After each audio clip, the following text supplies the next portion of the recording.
في بيوت أذن الله أن ترفع ويذكر فيها اسمه يسبح له فيها بالغدو والآصال رجال لا تلهيهم تجارة ولا بيع عن ذكر الله رجال لا تلهيهم تجارة ولا بيع عن ذكر الله وإقام الصلاة وإيتاء الزكاة يخافون يوما تتقلب فيه القلوب والأبصار আল্লাহ তাবারাকা ওয়া তাআলা এই আয়াতে কারিমায় রিজালুল্লাহ তুলহিহিম বলে যে মহামনীষীদেরকে যে মর্দে মুজাহিদিনদেরকে মুরাদ নিয়েছেন তারা হলেন সাহাবায়ে কেরাম।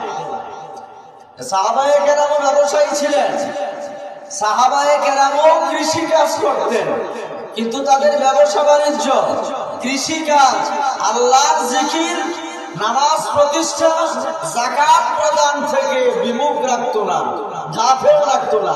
তারা তিজারতও করতেন, আল্লাহর হকও আদায় করতেন।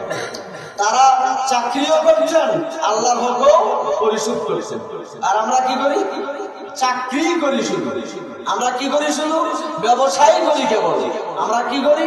শুধু কৃষিকাজই করি। কিন্তু এটা সাহাবায়ে কেরাম এই উম্মতের এক নাম্বার ঈমানওয়ালা। একজন আদনা সাহাবীর ঈমানের মতো ঈমান পরবর্তী যুগ থেকে নিয়ে কিয়ামত পর্যন্ত আনেওয়ালা সমস্ত ঈমানদারদের ঈমানও একজন আদনা সাহাবীর ঈমান পর্যন্ত পৌঁছবে। কথা বুঝছেন? সাহাবায়ে কেরামের দিলের ভিতরে আল্লাহ তাআলা ঈমানকে বদ্ধমূল করে দিয়েছেন। সাহাবায়ে কেরামের ঈমান দিলে ছিল, আর আমাদের ঈমান শুধু মুখে, কিন্তু আমাদের দিলে ঈমান নাই। দিলে যদি ঈমান থাকবে তাহলে আমি আযান শোনার পরেও কেন আমি আমার ব্যবসায়ী প্রতিষ্ঠান আনি বসা? আমার যদি দিলে আল্লাহর প্রতি ঈমান থাকবেই, আমি কেন আযান হওয়ার পরেও কৃষিকাজে লিপ্ত? যদি আমার দিলে আল্লাহর প্রতি ঈমান থাকবেই, আমি বড় অফিসার, কেন আমার অফিসে আমি আযান হওয়ার সঙ্গে সঙ্গে আমার অফিস বন্ধ হবে? আমার অফিসের সকল কর্মচারী কর্মকর্তাকে নিয়ে আমি দলবদ্ধভাবে কোথায় চলে যাব? কোথায়? কুনতুম খায়রা উম্মাতিন উখরিজাত লিন-নাস তা'মুরুনা বিল মা'রুফ ওয়া তানহাউনা আনিল মুনকারি ওয়া তু'মিনুনা বিল্লাহ। একজন সরকারি বড় অফিসারের সবচেয়ে বড় প্রধানতম দায়িত্ব, যেটা যে রেসপন্সিবিলিটিটা তার থাকা উচিত, দায়িত্ব বলছে যে হলো বাদাল আযানের পরে উনি তার অফিসের এবং দপ্তরের প্রত্যেকটা কর্মচারী কর্মকর্তাকে তিনি বলবেন নামাজে চলো। একজন সফল ব্যবসায়ী, সার্থক ব্যবসায়ী, কামিয়াব ব্যবসায়ীর আলামত হলো আযান হওয়ার পরে তার দোকান বন্ধ করবে এবং ব্যবসায়ী প্রতিষ্ঠানে চাকরিরত সকল কর্মচারী কর্মকর্তাকে উনি হুকুম করবেন মসজিদে চলে। এটা তার উপর ঈমানি দায়িত্ব। যদি কোন বড় অফিসার এবং বড় ব্যবসায়ী আযান হওয়ার পরে সে নিজে গেল নামাজে চলে গেল, লেকিন কর্মকর্তাদেরকে বললো না, অথবা তাদেরকে না যাওয়ার নিষেধাজ্ঞা আছে যে যাবা না, তাহলে এই ব্যবসায়ী এবং এই বড় অফিসার কাফের হয়ে যাবে। কারণ তাদেরকে নামাজ বর্জন করতে সে বাধ্য করেছে। তাহলে আপনি বলেন আমার ঈমান কোন দিক দিয়ে চলে যায়, আমি কখন কাফের হয়ে যাই? এতটুকু অনুভূতি, কমন সেন্স নিয়ে মুসলমান ঘুমায়, মুসলমান চলে, মুসলমান সিদ্ধান্ত নেয়, মুসলমান কি কোন আপনার অবদান রাখে? অথচ একজন কামিয়াব মুসলমান হতে হলে তাকে অবশ্যই নিজেও ইসলামের উপর ইকামতে সালাতের উপর নিজেকে প্রতিষ্ঠিত করতে হবে এবং তার অধীনস্থ যারা আছে তাদের সবাইকে নিয়ে চলবে। এই কথা তো আল্লাহ আপনাকে আমাকে দায়িত্ব দিয়েছেন। ওয়ালতাকুম মিনকুম উম্মাতুন ইয়াদউনা ইলাল খায়র ওয়া ইয়া'মুরুনা বিল মা'রুফি ওয়া ইয়ানহাউনা আনিল মুনকার ওয়া উলাইকা হুমুল মুফলিহুন। আল্লাহ বলেন, হে ঈমানদারগণ, তোমাদের মধ্য থেকে একটা দল, একটা জামাত যেমন হওয়া উচিত। একটু আগে আসেন, মাঝখানে ফাঁকা শয়তান জায়গা করে। তোমাদের মধ্যে এমন একটা দল থাকা উচিত যে দলের কাজ হবে তিনটা। এক নাম্বার হলো তারা মানুষকে আল্লাহর পথে আহ্বান করবে, আল্লাহর রাস্তার দিকে। দুই নম্বর হলো তারা মানুষকে সৎ কাজের আদেশ দেবে। তিন নম্বর হলো তারা মানুষকে অসৎ কাজ থেকে বারণ করবে, বিরত রাখবে। কয়টা কাজ? এই তিন দায়িত্ব নিয়ে একটা দল গঠিত হওয়ার দরকার। আর এই দল হলো ঈমানদারদের দল। এটা কাদের দল? এই ভালো কাজ কারা করবে? যাদের মধ্যে ঈমান আছে, যারা আল্লাহকে বিশ্বাস করছে, আল্লাহকে মহব্বত করে, আল্লাহর দ্বীনকে ভালোবাসে, তারা এই কাজ করবে। আর আল্লাহকে যারা ভালোবাসে, আল্লাহর দ্বীনকে যারা মহব্বত করে না, তারা মানুষকে অসৎ পথে আহ্বান করে। আজকে আমাদের সমাজে যেমনি ভাবে ওয়াজ মাহফিলের ঘোষণা হয়, তেমনি ভাবে সিনেমা হলের দিকেও ঘোষণা হয়, আহ্বান করে।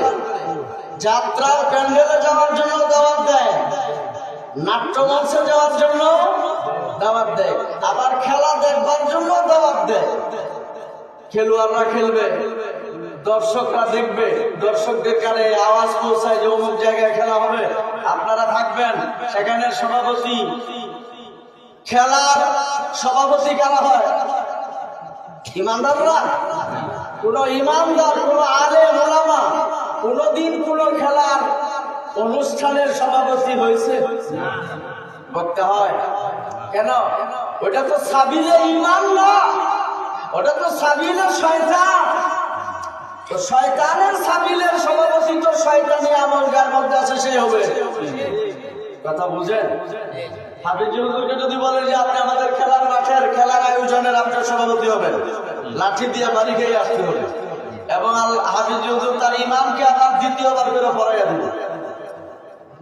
কি বলেন? অন্যায় করা যেমন পাপ, অন্যায়ের দিকে ডাকাডাকি করাও পাপ। এখন যারা এটা প্রচারক, মাইকিং করে, এরা তো টাকার বিনিময় করে। তাহলে এই যে ইনকামটা, এটা তো অসৎ উপায়ে ইনকাম। এই ইনকামটা তো হারাম। ও ভাই, হারাম উপার্জনের বই, এটার মাধ্যম, এটার পদ্ধতি, পন্থা, এটার বিভিন্ন সাইড আছে। আমি আপনাকে এক বয়ানে, এক মজলিসে হারাম উপার্জনের সকল তরিকা পদ্ধতি বর্ণনা করে শেষ করতে পারি। এগুলো তো প্রসিদ্ধ, যেটা আগে হযরত মাওলানা আব্দুল আলিম সাহেব বলছেন যে সুদ, ঘুষ, এগুলো ছাড়াও তো হারাম ইনকামের আরো বহু পথ আছে। তার মধ্যে এটাও একটা। জুয়ার ইনকাম হারাম। জুয়া খেলে না, জুয়ার ইনকাম হারাম। চুরি কইরা ইনকাম করা হারাম, ডাকাতি কইরা ইনকাম করা হারাম, আরেকজনের মাল ছিনতাই করা হারাম, আরেকজনের জমিন মাল জবরদখল করে নেওয়া হারাম। এটা হারাম ইনকাম। চাঁদাবাজি হারাম, লোড তোলাজ হারাম, সন্ত্রাসী পদ্ধতিতে ইনকাম করা হারাম, ব্যবসা বাণিজ্যে ধোঁকা দিয়া বিক্রি করে টাকা বানাওয়া হারাম, ওজনে কমাইয়া দিয়া ব্যবসা করে রাতারাতি বড় লোক হারাম, খাদ্যে ভেজাল মিশাইয়া ব্যবসা করা হারাম। কথা বুঝেন না? না বুঝেন? 2 নম্বরের মালকে 1 নাম্বার বলে বিক্রি করা হারাম। বস্তু পণ্য কিনে আনছেন 20 টাকা দিয়া, বেশি লাভে বিক্রি করার জন্য বললেন যে আমার এটা কিনতে লাগছে 50 টাকা, অ্যাডভান্স বললেন, হারাম হয়ে গেল। হারামের মধ্যে তো আরাম নাই, বরকত নেই। আর হালালের মধ্যে আরামও আছে, বরকত আছে। বরকত দেখা যায় না, ধরাও যায় না, ছোঁয়াও যায় না। আর বারাকাতু মিনাল্লাহ, বরকত কোথেকে আসে? 60,000 টাকা 80,000 টাকা বেতন পান, মাদ্রাসার একজন হুজুর মাদ্রাসা করে 15,000 20,000 টাকা বেতন পায়। ওই 80,000 টাকাওয়ালার মাস শেষে টাকা দাঁড় করে চলতে হয়। কিন্তু মাদ্রাসার 15-20,000 টাকাওয়ালা বেতনওয়ালা হুজুরের দাঁড় করতে হয় না, আরো কিছু থাকে সেখানে। কেন?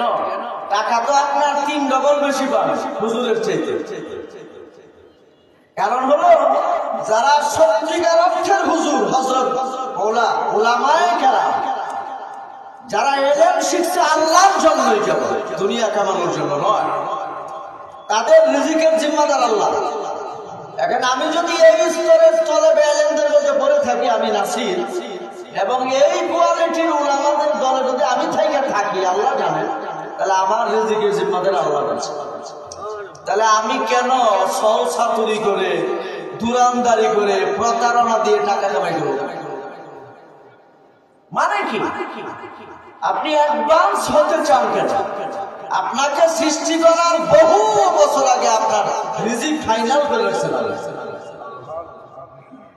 আপনি রিজিকের জিম্মাটা আল্লাহ ছেড়ে রাখেন, আপনি আল্লাহর কাজ করেন আর শ্রমজীবী বলেন, আপনি কাজ করেন, আপনি আমল করেন, ইনকাম করার বৈধ পন্থা অবলম্বন করেন, আর আল্লাহ ডাকে আল্লাহ ডাকে সারা দেন, দেখবেন যে আপনার বরকত চতুর সাইডে আসবে। কিন্তু আমরা যখন রিজিকের জিম্মাদারি নিজের গাড়ি নিয়ে নেই, তখন আমি বিভিন্ন পথ বেছে নেই। আল্লাহর উপর আমার তাওয়াক্কুল থাকে না, বিশ্বাস থাকে না, ভরসা থাকে না, আস্থা থাকে না, ঈমান কমে যায়। কথা বুঝতে পারছেন? এত বড় আমি যে কথাটা বলতেছিলাম যে এইরকম দামি মজলিসে আসার তৌফিক কার দ্বারা হয়? আল্লাহ দেন। আল্লাহ দিয়েছেন বিদায় তো আসতে পারছি। মেরে ভাই, আমি আপনাদের খেদমতে সূরা আলে ইমরানের কয়েকটা আয়াত তেলাওয়াত করেছি। আসলে আমি ওই ধরনের মোবাইল না, বক্তা না যে আপনাদেরকে ভালো করে বুঝাইয়া কোনো কিছু দিতে পারি। কিন্তু মৌলানা হাবিবুর রহমান সাহেব আমাকে মহব্বত করেন, উনি দাওয়াত দিয়েছেন, আসছি নিজেরও পরিবর্তনের জন্য, আপনাদেরকে যা করছি, বুঝছি, শিখছি ওগুলো কিছু জানানোর জন্য, যাতে আল্লাহ তাআলা আমাকে এবং আপনাদের সবাইকে আমলের তৌফিক দেন। এই আয়াতে কারিমার প্রথম দিকে আল্লাহ ঈমানদারদেরকে ডাক দিয়ে কয়েকটা নির্দেশ দিয়েছে। কাদেরকে ডাক দিয়ে? বোঝা গেল এই হুকুমগুলো বেঈমানদের জন্য না, হুকুমগুলো কাদের জন্য? ঈমানদার। ঈমানওয়ালা যারা, তাদের ঈমানওয়ালা কারা বলেন তো? যারা অন্তর দিয়া আল্লাহকে বিশ্বাস করছে। কিভাবে বিশ্বাস করছে? যে আল্লাহ এক, তার কোনো শরীক নেই। আল্লাহ সবার আগে, যখন কিছুই ছিল না। সুবহানাল্লাহ। আচ্ছা, আল্লাহ যে মওজুদ, আল্লাহ যে বিদ্যমান, আল্লাহ বিদ্যমান হওয়ার কোন সূচনা আছে? আল্লাহ কখন থেকে? যখন থেকে আল্লাহ, তখন থেকে, তখন কি কোনো শুরু হয়েছে? আল্লাহ, আল্লাহর অস্তিত্বের কোনো শুরু নাই। সুবহানাল্লাহ বলে। আমার অস্তিত্বের একটা শুরু আছে। 1978 সালের 15ই মে আমার নেই। কত? 1978 সালের 15ই মে। তাহলে আমার অস্তিত্বের কি আছে? হুজুরের অস্তিত্বের একটা শুরু আছে। কত? 1966 সালে। এখানে আপনারা যারা আছেন সকলেরই দুনিয়াতে জন্মগ্রহণ করে আসার একটা শুরু আছে।